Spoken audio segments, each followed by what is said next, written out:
So yesterday I won my first ever amateur golf tournament. Thrilling, right? Yeah, I know.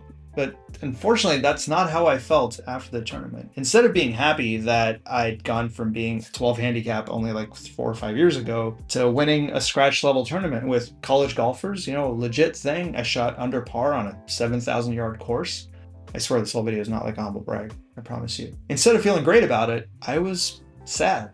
And in fact, when I called my wife to tell her about this, I started with, I missed 4 putts inside 3 feet today. And oh yeah, I shot 1 under and I won the tournament. But those 4 putts, man, yeah, isn't that nuts? And the reality is, after thinking about it for some time, the reality is that what was going on inside my head was why this win didn't count.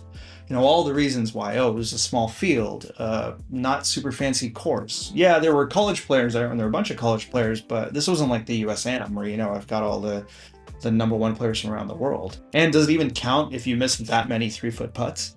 Now, the thing that's interesting is the good news and the bad news is that this is completely natural, right? The brain needs to do this because it optimizes for survival, so it's always looking for what's wrong. Because the #1 problem for the brain would be if we became complacent. So the brain really only sees red flags and green flags, and either something is, fight or flight or rest. And the worst thing for the brain is to think that a red flag is actually a green flag. Because a green flag that's a red flag, yeah, okay, you're unhappy for an extra few minutes, but whatever, at least you're fine. But thinking that, this nice little furry piece of hair is fine and you can pick it up, and it turns out to be the world's most venomous caterpillar, or poisonous caterpillar, one of those.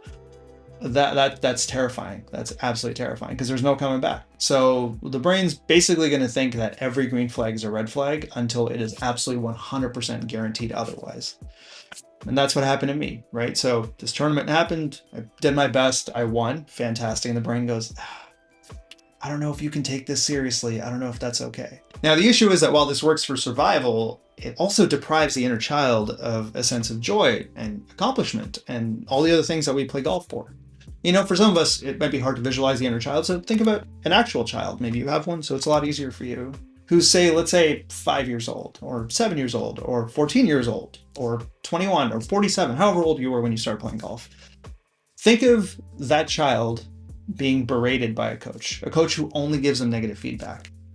How would that make you feel?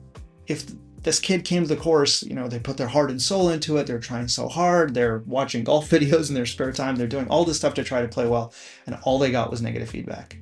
Yeah, it would suck. I would probably never take, well, probably, I'd definitely not take him back to that coach ever again. Now, here's a question. How do you talk to yourself after you hit a good shot on the course? Now, for most of us, and I'm guilty of this many times too, or I used to be, since then I've learned and changed.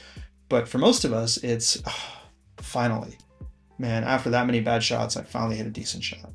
And that's kind of where it goes, right? We're connected to, oh, here are the bad shots, so the focus goes back there. Or sometimes we'll say, oh, yeah, okay, let's see how the rest of them go.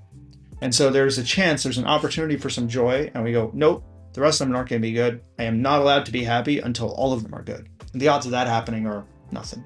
And while we do this, we continuously deprive ourselves of the joy and accomplishment we're searching for on the golf course. And then after a while, golf becomes heavily overloaded with frustration because we're minimizing our successes and maximizing our failures. Like how many 3-foot putts you missed. But at the same time, we don't minimize the negativity for the bad shots, right?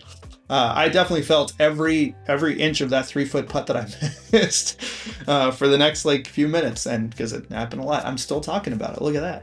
So golf is one of those things that's going to do that to you, but I think it's really important also to understand the impact on that inner child, because over time, since we're playing this game for so long, it's really important to be filling up that tank, right? You want to have a store of good positive feelings, positive associations, and continuously, pat yourself on the back for the good things that you're doing, because there's going to be so many moments where it's going to take it out of you. Maybe you miss a 3-foot putt. Maybe it's a really important shot and you end up hitting your drive OB. A lot of bad stuff can happen. Oh, bad is a strong term. A lot of things that are unexpected can happen, and you need to fill that tank up to really kind of get there. So for next time, maybe we let go of the caveats and just revel in the happiness, the encouragements. Let the inner child celebrate. In fact, why don't we do it right now? It's super fun, takes 5 seconds. I'll do it with you. just find that part inside you. For me, it's my 14-year-old self. Whatever part it is that first started playing golf and loved it and fell in love with it. It can be, you can be 65, you can be 3, it doesn't matter. Just find that part inside you and tell him. Like, go find him. For me, I'll go find him and I'll be like, we made it, dude. Great job. We won a tournament. That was super cool. Yeah, thank you. You did a great job and you are awesome. And I am here because of you, and I am really, really grateful. So I'm going to give him a hug. Feel free to give your inner child a hug and just enjoy it. Enjoy this moment. That was really cool. Okay, well, thank you for hanging out with me in this humble brag disguised as like a mental game mastery tip. Hopefully it helped you. I hope this filled up your tank, and I'll see you next time. Bye.